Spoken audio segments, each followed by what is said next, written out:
E aí, pessoal, tudo certo?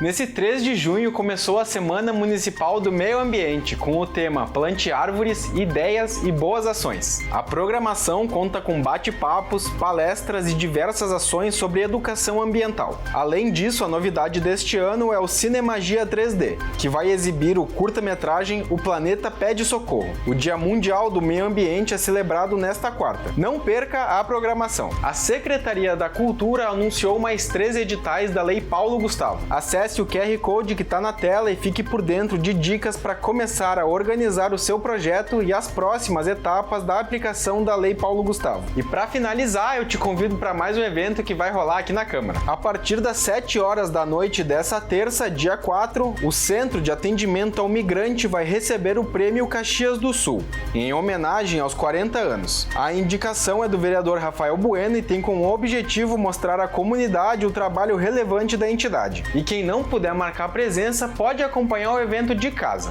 pelas redes sociais do Parlamento ou pelo canal 16 da NET. Por hoje é isso, pessoal, um abraço e até a próxima!